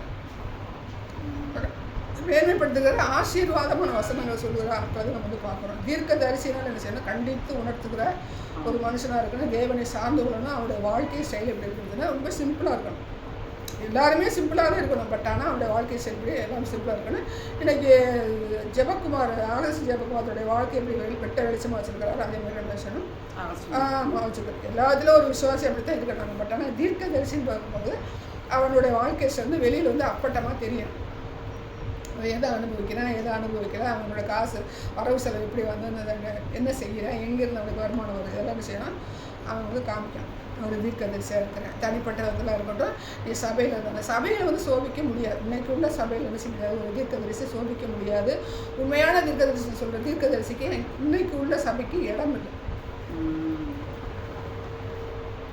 ஏன்னா கண்டித்து உணர்த்தும் போது, பாவத்தை வச்சு உணர்த்தும் போது அந்த சபை சிதறடிக்கப்படும் அப்படின்னு சொல்லி என்ன செய்கிறாங்க, பயப்படுறாங்க. ஆனால் அந்த தேனியில் வந்து நம்ம சாலமன் பாஸ்ட் வந்துவோம், அந்த பாஸ்ட் வந்து தீர்க்கதரிசனம் சொல்லுவார், நடத்துகிறாரு அப்படின்னு சொல்லும்போது அவருடைய வாழ்க்கை ஸ்டைல் எப்படி இருக்குன்னா, அவர் வந்து சொல்கிறத வச்சு பார்க்கும்போது அவங்க எப்படிப்பட்ட தீர்க்கதரிசனம் அவங்க பயந்து பார்க்க பாவங்களை கண்டித்து உணர்த்துக்கிற ஆட்கள் இருக்கிறாங்க. நம்மளும் 10-50 சொல்ல முடியாது. அப்படி யாராவது நீங்கள் வச்சுருப்பாங்க. அப்புறம் இப்போ நம்ம ஒரு கேள்விப்பட்டோம்ல, இன்னொன்று இப்போ உள்ள உலகத்துக்கு ஒரிஜினல் அவர் பாஸ்டராக இருந்து சொல்கிறாரு. இன்னொரு தீர்க்கதரிசி அப்படி எழும்புனா அவர் வந்து அக்செப்ட் பண்ணுவாரா அப்படிங்கிற ஒரு கேள்வி கொடுத்து அதில் நம்ம நியாயந்துக்க வேண்டியதில்லை. ஆனால் இன்றைக்கு உள்ள காலத்தில் சபைக்குள்ளே ஒரு தீர்க்கதரிசி, உண்மையான ஒரு தீர்க்கதரிசி சொல்லுகிற காலங்கள் நம்ம என்ன செய்ய முடியல, பார்க்கல. ஆனால் பட்டான என்ன செய்யணும், ஒரு சபையில் இருந்தால் ஒரு தீர்க்கதரிசி என்ன செய்யணும், ஒரு எல்லா தீர்க்கதரிசி இருக்கலாம். தீர்க்கதரிசியானவன் சபைக்கு கட்டுப்பட்டவனாக இருக்கணும். நீ தனிப்பட்ட விதத்தில் பண்ணினாலும் நீ அங்கே உள்ளே இருக்கிற ஒரு வாழ்க்கை ஜீவி வந்து அப்பட்டமாக வெளியில் தெரியும். அப்படிப்பட்ட ஆட்களை வரிசையாக தேர்ந்தெடுப்பார். அப்படி இல்லாத தீர்க்கதரிசி அவன் வந்து கள்ள தீர்க்கதரிசி. அது யாராக இருந்தாலும், நானாகவே இருந்தாலும் யார் இது கள்ள தீர்க்கதரிசி. அது பாவத்தை விட்டு கடந்து போனவனாக இருக்கணும். பாவம் செய்யக்கூடிய ஒரு மனுஷனாக இருக்கணும். ஆண்டவருடைய பரிசுத்த வித்து அவனுடைய இருந்து அவனுக்குள்ளே தங்கி இருக்கணும். பாவம் செய்ய மாட்டான் அப்படின்னு வச்சுருப்பார். அதனால் பாவம் செய்ய மாட்டான்னு, பாவம் செய்ய முடியாது. பாவம் செய்ய முடியாது. அவரே சொல்லுவார்ல, பாவத்துக்கு 2 இது இருக்குது, விண்ணப்பம் செய்யக்கூடாத பாவம், விண்ணப்பம் செய்யக்கூடிய பாவம்னு சொல்லி யோவான் வந்து எழுதியிருப்பார். அப்படிப்பட்டதுக்கு நான் வேண்டுதல் செய்ய சொல்லலை அப்படின்னாரு. எப்படி சொல்லுவார்னா, விபச்சாரம் பண்ணிக்கிட்டே இருப்பேன், ஒரு அந்தி கிறிஸ்தனாவிட்ட வந்து ஆளுகை செய்ய, அவனை போய் இடத்துல ஜோம் பண்ணிக்கிட்டு நம்மளே சொல்ல நீ பண்ணி ஒரு யூஸும் இல்லை அப்படின்னு அப்படிப்பட்ட காரியம். அப்புறம் டோட்டலாக கரப்ஷன் ஆனால் நம்ம ஒன்றும் பண்ண முடியாது. நம்ம அது போராடிக்கிட்டே நம்ம வந்து இருக்கணுங்கிற அவசியம் கிடையாது. அது ஏகப்பட்ட காரியங்கள் நம்மகிட்ட இருக்குது. இந்த ஒரு மனுஷனாக மண்டாடி போட்டு ஒரு வாஸ்டிங் போட்டு உபவாசம் போட்டு இந்த ஆத்மாவை திருத்துவோம் அப்படிங்கிற காலகட்டத்தில் நம்ம இல்லை. தவறான ஒரு அபிப்பிராயம் கிடையாது. அவன் நானே பண்ணினாலும் அவனுக்கு வந்து ஜெபம் பண்ணணும் அப்படின்னு சொல்லும்போது ஜெபம் பண்ண அவனும் இல்லை. அதனால் பண்ண அவனுக்கு என்ன பிரயோஜனம்? இருக்கிறேன், நம்ம சொல்ல எதுவுமே கேட்க மாட்டேங்கிறேன், வெப்பசாரத்திலே கிடக்கிறேன், வேஷத்தரத்திலே கிடக்கிறேன், சொல்ல மாதிரி வச்சுக்கோங்க. அவன் என்ன செய்ய முடியுமா? அப்படிப்பட்ட இருக்குது. அப்படிப்பட்ட ஆட்கள் செய்ய மாட்டேன். ஆட்கள் வந்து செய்ய மாட்டேன். கத்தர் வந்து செலக்ட் பண்ண மாட்டேன். அது அந்தரங்கஜீவி இப்போ ஒரு பாசம் செத்தார். அவர் வந்து நல்லா தெரிஞ்சார், ஒரு விசுவாசி வந்து தான் இது பண்ணா அவர் வந்து கடந்து செத்து போயிட்டார் அப்படின்னு உலகம் மறைச்சிருச்சு. ஆனால் அது எப்படி வெளியில் வந்து லீக் ஆயிடுச்சு. அப்போ நம்ம அவரை வந்து அந்த பொண்ணுதான் வந்து தவறு பண்ணிடுச்சு, இவர் தவறு பண்ணலன்னு சொல்ல முடியாது. ஆரம்பத்தில் தேடிட்டு விலகக்கூடிய ஒரு சூழ்நிலை இருக்கும்போது பார்த்திங்கன்னா இப்படிப்பட்ட காரியங்கள். ஆனால் அவர் தீர்க்கதரிசி கிடையாது. நம்ம தீர்க்கதரிசின்னு சொல்லும்போது இந்த செல்வராஜ், சாது செல்வராஜ், இந்த இங்கே இப்போ ஜெயசிங் பறவையில் ஒன்று சொல்கிறேன். அப்போ தீர்க்கதரிசின்னு சொல்லிட்டு அதை கட் பண்ணி ஜெயசிங் என்னமா அதை என்ன செய்கிறாங்க, போடுறாங்க. போட்டுட்டு அது நிறைவேறவே அதை கட் பண்ணிவிட்டு என்ன செய்கிறாங்கன்னா, போட்டேன் நான் தான் போட்டேன் வந்துட்டார் அப்படின்னு சொல்லுவாங்க. அது எதுக்கு பயப்படணும்? நீ சொன்ன அப்படின்னா நீ சொன்ன நிறைவேறினா அது ஏதோ ஒரு ரீசன் இருக்கா. நீ உண்மையாகவே நீ சொன்ன ஸ்டாலின் வந்துடுவார் அப்படின்னு சொல்லிட்டு அவர் தோற்று போயிட்டாங்கன்னா உண்மையான சொன்ன உடனே நிறைவேறக்கூடிய தீர்க்க தரிசனம் இருக்குது. சொன்ன உடனே வந்து நிறைவேறாமல் நாட்கள் கடந்து நிறைவேறுகிற தீர்க்க தரிசனங்கள் இருக்குது. என்ன சொல்கிறது, குறித்த நேரம் ஒரு முறை தீர்க்க தரிசனம் வந்து செய்கிறது. குறித்த நேரத்திற்கு தீர்க்க தரிசனம் வைக்கப்பட்டிருக்கு அப்படின்னா அது ஏன் பயப்படணும்? உன்னுடைய வாழ்க்கை வந்து உண்மையாக இருக்குது, உன்னுடைய வாழ்க்கை பரிசுத்தமாக இருக்குது, கர்த்தர் உன்கிட்ட பேசினார் நிச்சயம் இருந்ததுன்னா நீ டெலிட் பண்ண வேண்டிய அவசியம் இல்லை, பயப்பட வேண்டிய அவசியமே கிடையாது. எதுக்கு பயப்படணும்? அப்புறம் திடீர்னு வந்து நான் விஜய்க்கு நான் போட்டேன்னு சொல்லிட்டு அப்புறம் வந்து நீ போடுறதுனால என்ன லாபம்? கர்த்தருக்கு கணக்கு கொடுக்கணும். வெளியில் உள்ள யூடியூபர்லாம் சிரிக்கிறாங்க, மற்றவங்க சிரிக்கிறாங்க, ஒரு கட்டணம் கர்த்தருடைய நாமம் வந்து அதை செய்ய தூஷிக்கணும். நீ போட்டேன்னா போட்டதமா இருக்கட்டும், ஒன்றும் பிரச்சனை கிடையாது. ஆனால் நீ நிறைவு அவர் வந்து ஸ்டாலின் வந்து வந்துடுவார், விஜய் வந்துடுவேன் அப்படின்னு சொல்லிட்டு வர்றவங்க வரல. ஆனால் அவங்கள பற்றி நீ எவ்வளோ கண்டிச்சு ஒன்று சொன்னீங்கன்னா ரைட்டு. இப்போ மோசிலாசஸ் போட்டார், உங்கள் நீங்கள் ஊழல் லெட்டர் ஆட்சிக்கு கொடுக்கணும் அப்படின்னு சொல்லி ஒரு அட்வைஸ் மாதிரி போட்டிருந்தாங்க. அப்படி போட்டால் ரைட்டு, தவறு கிடையாது. நீ ஒன்றுமே போடாமல் நிறைவேறிட்டாருன்னு உடனே டெலீட் பண்ணுறது அப்புறம் ஆட் பண்ணுறதுலாம் வந்து ஆண்டவருக்கு கணக்கு. இன்னைக்கு நீ பண்ணிட்டு போயிடுவேன். ஆனால் எல்லாமே என்ன செஞ்சுருக்கேன், இங்கே டவுன்லோட் ஆகிருக்கேன். இதெல்லாம் பிசாசுடைய கிரிகள். ஆனால் இப்போ இருக்கிற காலங்கள் அப்படி தான் இருக்கும். உண்மையான தீர்க்கதரிசியில் பார்க்கறது வந்து கடினம். உண்மையான தீர்க்கதரிசியில் பார்க்கறது கடினம்னா அப்படிப்பட்ட மனநிலைமையில் இன்றைக்கு உள்ள உலக மக்களோ விசுவாசிகளோ சபைகளோ யாருமே இல்லை. அதுதான் வந்து இன்றைக்கு உள்ள நிதர்சனம். அப்படி இல்லாத போது பார்த்திங்கன்னா நான் தீர்க்கதரிசனம் சொல்லக்கூடாது அப்படிங்கும்போது அதையும் மீறி கர்த்தர் வெளிப்பட்டு காரியங்களை சொல்ல சொன்னாலும் நீ சொல்லணும். ஆனால் சொல்லக்கூடிய வாய்ப்பு இல்லை. ஆண்டவர் என்ன செஞ்சார், எனக்கு தீர்க்கதரிசன காலமே இல்லை. ஆனால் எல்லாமே கரண்ட்டில் இருக்குது. ஆண்டவர் வந்து எல்லாமே சொல்லிட்டார். என்ன சொல்லிட்டாரு, நீ இப்போ இருந்தால் நீ பரலோகம், இல்லைன்னா நீ நரகம்னு சொல்லி இயேசு கிறிஸ்து எல்லாத்துக்கும் ஒரு முடிவு பண்ணிட்டாரு. நீங்கள் தீர்க்கதரிசி சொல்ல வேண்டிய காலத்துக்கு கட்டாயமே இல்லை. அவரே தீர்க்கதரிசி தான் சொல்கிறாங்க. இயேசு கிறிஸ்துவே அவரே எத்தனை தீர்க்கதரிசனம் சொன்னார். என்ன சொன்னார், வர்ற நாளை குறித்து தான் நிறையா சொன்னார். அடுத்து யூதர்களை பற்றி சொன்னார். எல்லாமே தீர்க்கதரிசன வார்த்தைகள் தானே. அந்த வேதத்தை விட்டு வெளியில் வரக்கூடிய வார்த்தைகள்லாம் இன்றைக்கி நம்மக்கிட்ட வந்து இல்லை. அதேமாரி வந்து கர்த்தர் பயன்படுத்துகிறார் அப்படிங்கும்போது உன்னுடைய வாழ்க்கை என்ன செய்ய வெட்ட வெளிச்சமாக இருக்கணும். அப்போ அப்படிப்பட்ட பாத்திரத்தை கர்த்தர் செய்கிறாரு, செலக்ட் பண்ணுகிற, தேர்வு பண்ணுகிற தேவன். ஒன்று பரிசுத்தமாக இருக்கணும். ரெண்டாவது அவன் என்ன செய்யணும், ஆவியில் தேவனுடைய மனுஷனாக இருக்கணும். ஆவி அவனுக்குள்ள உறவுகள் என்ன செய்யணும், இடையில எதுவுமே டச் ஆகாத அளவுக்கு இருக்கக்கூடியவர் இருக்கணும். எந்த வார்த்தைகளை சொன்னாலும் ஆண்டவருக்காக அவன் நிற்கணும். அப்படிப்பட்டவனை கர்த்தர் என்ன செய்வார். அப்படி போனாலும் பலப்படுத்துகிற தேவன். ஒரு தீர்க்கதரிசன வார்த்தை கொடுக்கும்போது அவன் நினைச்சு அதை செட் பண்ணுறார். நான் இப்போ படித்தோம் இல்லையா, அப்போ ஒரு தீர்க்கதரிசி ஆண்டவன் வந்து நீ தீர்க்கதரிசி நீ தீர்க்கதரிசன வார்த்தைகளை கொடுக்கும்போது அவன் அந்த குறிய பாத்திரமா செதுக்குகிற தேவன். சும்மா விட மாட்டார். சும்மா இருக்கிற தீர்க்கதரிசிகள் நம்ம படிக்கிறது எல்லாமே அப்படித்தானே செதுக்குறாரு. அப்போ செதுக்குறாரு. அப்போ இன்னைக்குள்ள தீர்க்கதரிசி ஆண்டவரோட செதுக்கப்பட்டவனாக இருக்கணும். இன்னைக்கு ஏன் ஓடிடுற, நீ போட்டுட்டு ஏன் டெலீட் பண்ணிட்டு போகிறப்ப ஆண்டவருக்குரிய தீர்க்கதரிசி இல்லை அப்படிங்கிற என்ன செய்ய நிச்சயமாக அந்த காரியம் வந்து வெளிப்படும். சொல்லாத காரியங்கள் வெளிப்படும். நீ எதுக்கு டெலீட் பண்ணுற, நடந்து முடிஞ்ச பிறகு நீ ஏன் ஃபிட் பண்ணுறப்ப அவன் தேவனுடைய பிள்ளையே கிடையாது. ஆண்டவருக்காக நிற்கக்கூடிய ஒரு பாத்திரத்தை கர்த்தர் செலக்ட் பண்ணுகிற தேவன். அப்போ இத்தனை காரியங்கள் வந்து ஓரமாக பார்க்குறோம். அப்படிங்கும்போது எசேக்கியேல் எப்படி அதை வந்து ஃபிட் பண்ணினார் அப்படிங்கிறது வந்து இந்த எசேக்கியேல் 3வது அதிகாரத்தில் நம்ம என்ன செய்கிறோம் பார்க்க போகிறோம். எசேக்கியேல் 3:1-3 வச்சுங்க. 3:1-3. பின்பு அவர் என்னை நோக்கி, மனுபுத்திரனே, நீ காண்கிறதை புசி, இந்த சுருளை நீ புசித்து இஸ்ரவேல் சந்ததியாரிடத்தில் போய் அவர்களுடைய பேசு என்றார். அப்படியே என் வாயை திறந்தேன். அப்பொழுது அவர் அந்த சுருளை எனக்கு புசிக்க கொடுத்து, மனுபுத்திரனே, நான் உனக்கு கொடுக்கிற இந்த சுருளை நீ உன் வயிற்றிலே உட்கொண்டு அதனால் உன் குடல்களை நிரப்புவாயாக என்றார். அப்பொழுது நான் அதை புசித்தேன், அது என் வாய்க்கு தேனை போல் தித்திப்பாய் இருந்தது. ஆமாம், இசைக்கிறது ஒரு சுருளை கொடுக்குற தேவன். இப்போ சுருள் என்னன்னா அவங்கக்கிட்ட என்ன தேவனுடைய வார்த்தைகளை வந்து கொடுக்குறாரு. இன்றைக்கி நம்மக்கிட்ட என்ன இருக்குது? வேத புஸ்தகம். சரி, அப்போ தேவனுடைய வார்த்தைகளை வந்து அவர் கொடுக்கும்போது அதை உட்கொள்கிற தேவன் அப்படிங்கும்போது நம்ம எப்படிப்பட்டவங்க? வேதத்தில் நிபுணராக இருக்கணும், வேத வல்லுநராக இருக்கணும். ஏன்னா எந்த வசனம் எங்கே இருக்குது, இந்த வசனத்தை சொன்னால் இது எங்கே போய் தொடர்புடையதாக இருக்குது, இது எப்படி நிறைவேறும், எப்படி நிறைவேறல, ஏன் நிறைவேறலைன்னா தெரிஞ்சாதே நம்ம முன்னாடி ஸ்டாண்ட் பண்ணி நிற்க முடியும். அப்போ வேதம் படித்தவர்கள் யாராக இருக்கணும்? தீர்க்கதரிசியாக இருக்க முடியும். வேதத்தை விட்டு நீ வேறு வார்த்தைகள் சொல்லிவிட நீ ஒரு பொய்யான தீர்க்கதரிசி. வேதம்னு அப்படி சொல்லுது. ஏன்னா ஆண்டவர் சுருளை கொடுக்குறாரு, அவங்க வந்து புசிக்கிறாங்க. ஆனால் அது எப்படிப்பட்டதாக இருக்குது? கசப்பாக இருக்குது. கசப்பாக இருக்குன்னா கடினமாக இருக்குது. கடினமாக இருக்குன்னா நீங்கள் இன்றைக்கி ஏசா எடுத்துக்கோங்க, நெகேமியா எடுத்துக்கோங்க, வேறு என்ன இருக்குது? நாளாகமும் எண்ணாகமும் லேவியராகவும் எடுத்து நம்ம படிக்கிறதுக்கு எப்படி பண்ணுறதா இருக்குது? ஒரு ரொம்ப சிரமமான காரியம். படிக்க பிடிக்காத கசப்பாக இருக்குது. சரியா? ஆனால் அதையும் நீ உட்கொள்ளணும். அப்படி உட்கொள்ளும் போது பார்த்தீங்கன்னா அது எனக்கு தேன் மாதிரி இனிப்பாக இருந்துச்சு. ஆனால் ரெண்டாவது வந்து பார்த்தீங்கன்னா இது வந்து ஃபஸ்ட்டு சொல்கிறேன், வேதத்தின் அடிப்படை சொல்கிறேன்.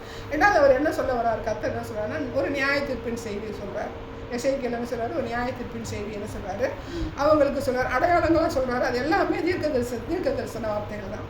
நம்ம அடையாளப்படுத்தி பிரித்து பார்த்துட்டு வந்து அது எல்லாமே தீர்க்க தரிசன வார்த்தையில். ஒரு செங்கலை வைய அதில் நீ குறிச்சிரு, நீ வந்து ஒய்ஃபு செத்தா நீ அழாத, இதெல்லாம் தீர்க்க தரிசன வார்த்தையில் அடையாளப்படுத்துகிற தேவனாக இருக்கிறார். அப்படி பண்ணும்போது அப்போ அவனுக்கு எப்படிப்பட்ட காரியங்கள் தெரிஞ்சிருக்குன்னா அவன் என்ன இல்லை, யோபு போல இல்லை, தானியலை போல இருந்தாலும் பரவாயில்ல, யோபு தானியல் 3 பேரை சொல்கிறேன். அப்போ அந்த சரித்திர சம்பந்தமான வார்த்தைகள் எல்லாம் அவனுக்கு தெரிந்தவனாக இருந்தால் தான் இப்படி பண்ணுவதை எடுத்து பயன்படுத்துவார்.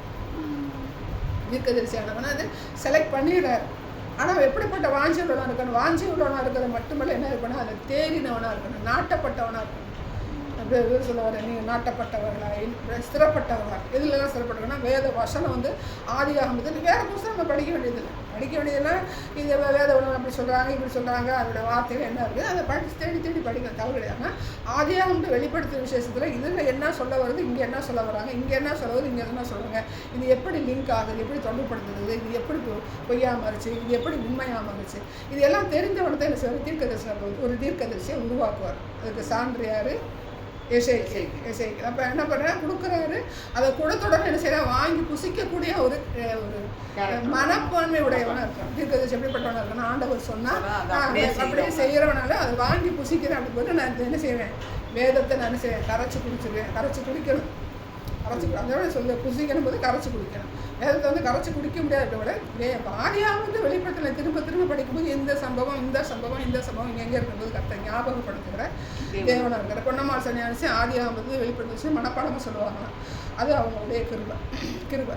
அப்போ எனக்கு மனப்பாடமாக சொல்ல முடியாட்டி இந்த இடத்துல இந்த சம்பவம் இருக்குது, இந்த சம்பவம் எதுக்காக சொன்னார், இந்த சம்பவத்தை வந்து இதுலேருந்து தூக்கி போடணும், இதில் இருக்கிற சம்பவத்தை ஒன்று இதில் ஒன்று ஃபிட் பண்ணணும். இப்போ ஃபிட் பண்ணுறோமா? எப்படி ஃபிட் பண்ணுறோம்?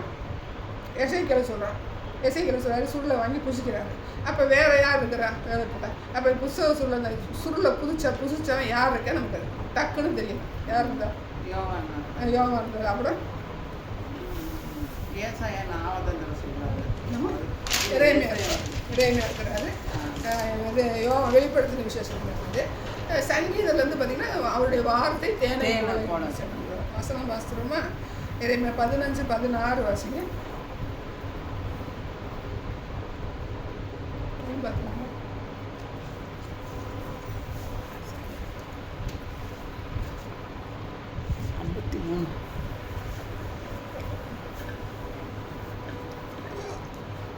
எரேமியா 15-16.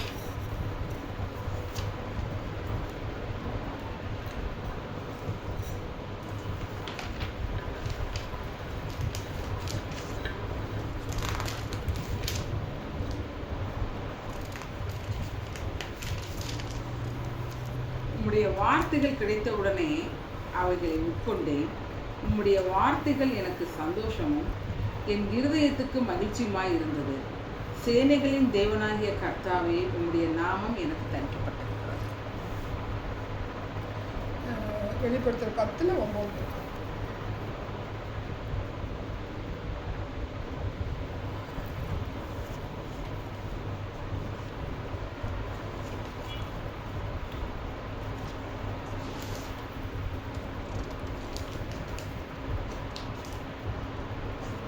நான் தூதனிடத்தில் போய் அந்த சிறு புஸ்தகத்தை எனக்கு தாரும் என்றேன். அதற்கு அவன், நீ இதை வாங்கி பூசி, இது உன் வயிற்றுக்கு கசப்பாய் இருக்கும், ஆனாலும் உன் வாய்க்கு இதை தேனை போல மதுரமாய் இருக்கும் என்றான். இது வந்து யோவான். சங்கீதம் 19:10.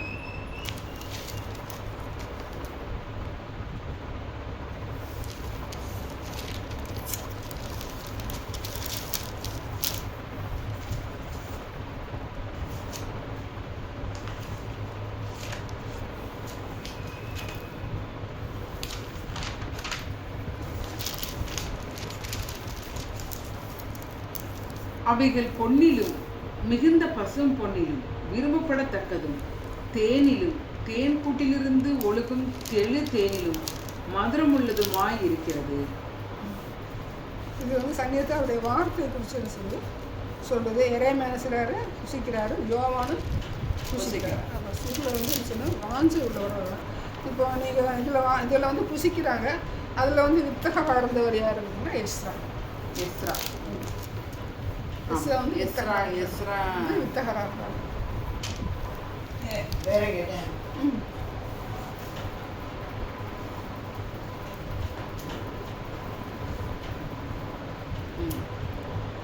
சகரியா 5 வசங்க. சகரியா 5ல்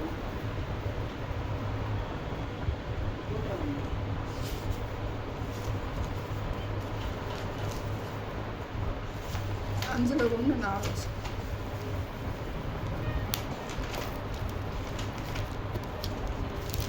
சகரியா 5:1-4. நான் திரும்பவும் என் கண்களை ஏறெடுத்து பார்க்கையில் இதோ பறக்கிற ஒரு புஸ்தக சுருளை கண்டேன். தூதன், நீ காண்கிறது என்னவென்று கேட்டார். பறக்கிற ஒரு புஸ்தக சுருளை காண்கிறேன். அதன் நீளம் 20 முழமும் அதன் அகலம் 10 முழமுமாய் இருக்கிறது என்றேன். அப்பொழுது அவர், இது பூமியின் மீதெங்கும் புறப்பட்டு போகிற சாபம். எந்த திருடனும் அதில் ஒரு புறத்தில் இருக்கிறதின்படியே அழிக்கப்பட்டு போவான். ஆணையிடுகிற எவனும் அதன் மறுபுறத்தில் இருக்கிறதின்படியே அழிக்கப்பட்டு போவான். அது திருடன் வீட்டிலும் என் நாமத்தை கொண்டு பொய்யானை இடுகிறவன் வீட்டிலும் வந்து அவனவன் வீட்டின் நடுவிலே தங்கி அதை அதன் மரங்களோடும் அதன் கல்லுகளோடும் கூட நிர்மூலமாக்கும்படி அதை புறப்பட்டு போக பண்ணுவேன் என்று சேனைகளின் கர்த்தர் சொல்லுகிறார் என்றார். இப்போ எசேக்கியேல் கொடுத்த எசேக்கியேல், எரேமியா, இவர் யோவான்லாம் வந்து இதை வாங்கி புசிக்கிறாங்க. ஆனால் இவருக்கு வந்து நியாயத்தீர்ப்பு சூழலை வந்து பார்க்குற சூழலை வந்து தரிசனத்தில் பார்க்குறாரு. அது என்ன நிறைவேறுங்கிறத வந்து இந்த இடத்துல வந்து பார்க்குறாரு. அப்போ அந்த புஸ்தக சுருளுங்கிற ஒரு அடிப்படையில் பார்க்கும்போது ஒரு 5 காரியம் பார்த்துக்கோமா. எசேக்கியேல் சேர்த்து எசேக்கியேல், யோவான், எரேமியா, சங்கீதம், சகரியா. எஸ்ரா வந்து வித்தகன் சொன்னார். அவர் வந்து நிபுணர்.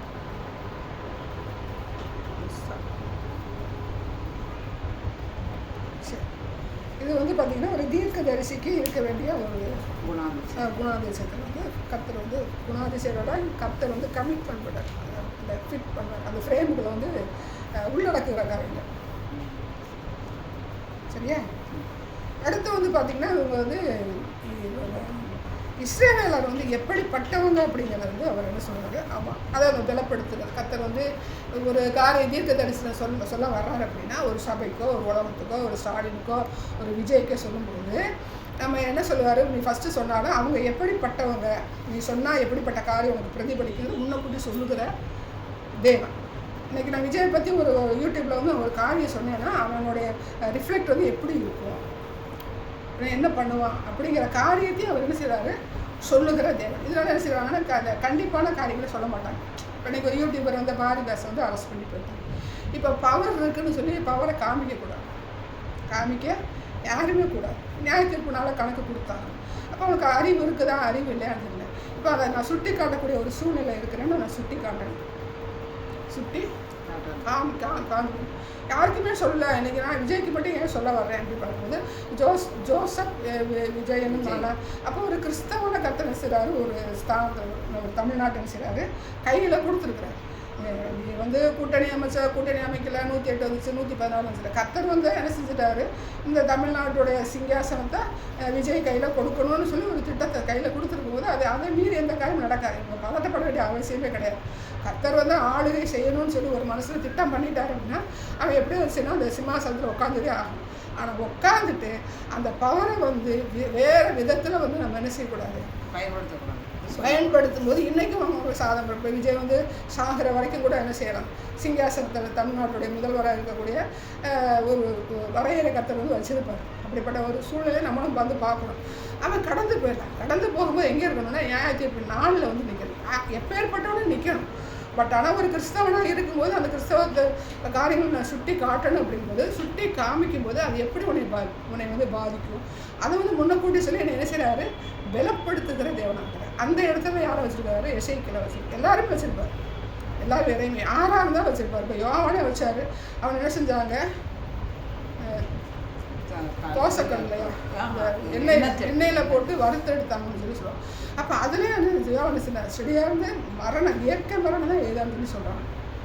இறையனவே கொண்டுட்டாங்கன்னு சொன்னேன். எசேக்கியேலை வந்து என்ன செய்யலை, அவன் மூப்படைஞ்சுதான் மரணமாக இருக்கணும் அப்படிங்கிறாங்க. அவங்க மனம் திரும்பக்கூடிய ஒரு ஜனங்கள் மனம் திரும்புகிறது. ஆனவனே அதை சொல்லும் போது உனக்கு என்ன செய்ய கத்தர் அவனை பலப்படுத்துறது. இப்படிப்பட்டவன் தான்டா, சரியா, இப்படிப்பட்ட மத்தியில் என்ன செய்யணும் வந்து சரியான நீ சொல்லணும் அப்படிங்கும்போது அப்படிப்பட்ட மனுஷன் தான் கத்தனை செய்கிறாரு. இப்போ 12 கல்லு பார்த்தோமா, 12 கல்லு ஃபிட் பண்ணுறாரா, ஃபிட் பண்ணும்போது சந்ததியை குறித்து ஃபிட் பண்ணுறாரு. ஆனால் இங்கே தீர்க்கதரிசியை மட்டுமே ஃபிட் பண்ணுவார். அவன் பிள்ளைகள் ஃபிட் பண்ண மாட்டார். தீர்க்கதரிசி ஃபிட் பண்ணும்போது அவனை மட்டும்தான் ஃபிட் பண்ணுவார். ஆமாம், அவன் பிள்ளைங்க யாரும் நான் தீர்க்கதரிசி என் பிள்ளையும் தீர்க்கதரிசி சொல்ல யாருன்னு சொல்ல முடியாது. ஒரு முதல்வர் என் பிள்ளை முதல்வராகணும், துணை முதல்வர் தயாநிதி துறைநிதியாக உதயநிதியை கொண்டு வந்தார். அப்படி எல்லாரையும் கொண்டுட்டு வரலாம். பட் ஆனால் ஒரு தீர்க்கதரிசி யாரையும் செய்ய முடியாது. உனக்கு ஒரு சுவிசேஷம் கூட செய்யலாம், என் பிள்ளை சுவிசேஷம் முடிஞ்சுன்னு சொல்லிடணும். ஒரு பாஸ்டர் இருக்கிறவங்க சர்ச்சை பிள்ளை பாஸ்டர் ஆகிக்கலாம்னு சொல்லலாம். ஒரு அப்போஸ்டலாக இருக்கிறவங்க என் பிள்ளை அப்போஸ்டல் ஆகணும்னு சொல்லி சொல்லலாம். வரங்கள் கிரியை செய்கிறாங்க இல்லையா, என் பிள்ளைய வரங்கள் கிரியை சொல்ல முடியாது. இந்த வாரம் என் பிள்ளைக்கு தான் சொல்ல முடியாது சொல்லுவாங்க. ஒரு தீர்க்கதரிசியை அந்த தீர்க்கதரிசிக்கு மட்டும்தான் ஒரு தீர்க்கதரிசி ஒரு வித்தியாசமாக தான் இருப்பேன். அவன் எரேமியா பையன் வந்தான், எசேக்கியேல் பையன் வந்தான், யோசியா பையன் வந்தான், எங்கேயாவது பார்க்க முடியாது. அவர் வந்து ஒரு தீர்க்கதரிசி ஃபிட் பண்ணாருன்னா அவனோட முடிஞ்சு போச்சு. அவனுடைய வார்த்தைகள் வேணால் பேசப்படும். இன்றைக்கி வந்து எல்லாமே தீர்க்கதரிசன வார்த்தைகள் எல்லாமே நம்ம பேசிகிட்டு இருக்கிறோம். இந்த வார்த்தைகள்லாம் தீர்க்கதரிசன வார்த்தைகள் எல்லாமே நீங்கள் அதனால் வந்து வேதத்தை எடுத்துக்கிட்டோம்னா வரலாறு மற்ற காரியங்களை விட தீர்க்கதரிசன வார்த்தைகள் அதிகம் நிறைந்தது வேத புஸ்தகம். ஆனால் தீர்க்கதரிசி வந்து பார்த்திங்கன்னா கர்த்தர் ஃபிட் பண்ண மட்டும்தான் தீர்க்கதரிசி இருக்க முடியும். அவர் யாரை வச்சுருக்கிறாரோ அவன் மட்டும்தான் தீர்க்கதரிசியாக இருக்க முடியும். வேறு யாரும் இருக்க முடியாது, ஸ்தானத்தில் இருக்க முடியாது. அப்படி இருந்தால் யார், கள்ள தீர்க்கதரிசி. அந்தி கிறிஸ்து ஒரு கள்ள தீர்க்கதரிசி தான். அது வந்து அந்தி கிறிஸ்துவின் ஆவி உடையவர்கள் நீ பணத்தில் வந்து அவங்க நோக்கமாக இருக்கிறாங்க அப்படின்னா அந்த அந்தி கிறிஸ்துவின் ஆவி வந்து ஜாயிண்ட் ஆகும். அது தீர்க்கதரிசியே கிடையாது. இவன் கூட கொஞ்சம் என்ன செய்வேன், அவங்களோட உள்ளே உட்காந்து என்ன செய்வேன், சம்பாத்தியம் பண்ண அந்த பணத்துக்கு மேலே நோக்கமாக இருக்கிறாங்க அவன் கள்ள தீர்க்கதரிசி தான். அவருடைய வாழ்க்கை ஸ்டைல் வந்து அம்பலப்பட்டாலும் என்ன செய்வேன், அது வந்து கள்ள தீர்க்கதரிசி. புரியுதா? அப்போ ஃபஸ்ட்டு வந்து சொல்ல பார்த்தோன்னா இங்கே வந்து இஸ்ரவேல் ஜனங்கள் வந்து எப்படிப்பட்டவர்கள் அப்படிங்கிறது அவர் சொல்கிறார். அவனுக்கு தெரியும். யாருக்கு தெரியும், எசேக்கியேல் தெரியும். ஆனால் அங்கே உள்ள சந்ததி உள்ளவங்க இஸ்ரவேலில் உள்ள ஒரு பாஸ்டருடைய பையன் அப்படி தானே. அப்படி இருக்கும்போது அவன் எப்படிப்பட்டவர்கள் நீ சொன்னீங்கன்னா எப்படிப்பட்ட பிரதிபலிப்பாங்க அப்படிங்கிறத கர்த்தர் செய்கிறாரு. சொல்லி பலப்படுத்துகிறது. எந்த ஒரு காரியத்தையும் சும்மா நீ போய் சொல்லிட்டுவான்னு சொல்ல மாட்டார். அவனோட சொன்னார்னா இருந்து கேட்டிருந்தானு என்ன செய்வேன், எல்லாமே சொல்லியிருப்பார். பட் ஆனால் அவனுக்கு அவன் ஒரு ஃபோக்கஸ் வச்சுருக்கேன். என் ஜன்னத்தை என்ன செஞ்சேன், அவன் வந்து என்ன செய்கிறேன், துன்பப்படுத்துகிறேன், அவன் செத்துட்டு போகிறேன் அப்படிங்கிற மென்டாலிட்டி இருந்தாலும் கூட அவனை பிடிச்சி என்ன செய்கிறாரு, ஃபிட் பண்ணி வச்சுட்டார். நீ அடா போய் சொல்லணும்னு சொல்லி ஃபிட் பண்ணி வச்சுட்டார். அதெல்லாம் பிடிச்சி கொண்டு போய் என்ன செய்கிறாரு, அவன் சொல்ல வச்சுறாரு. அப்போ ஃபிட் பண்ணுகிற தேவன், தீர்க்கதரிசி மட்டும் என்ன ஃபிட் பண்ணுகிற தேவன். அப்படி ஃபிட் பண்ணும்போது தீர்க்கதரிசி சொன்னேன்னா அவன் எப்படிப்பட்டவங்கிறத சொல்லி தெரிஞ்சாலும், விஜயை பற்றி எனக்கு தெரிஞ்சாங்க அதனுடைய பாதிப்பு எப்படி வரும்னு சொல்லிட்டு பலப்படுத்துகிற தேவனாக இருக்கிறார். பலப்படுத்துகிற தேவனாக இருக்கிறார். மீதி காரியங்களை வர நாட்களை பார்ப்போம்.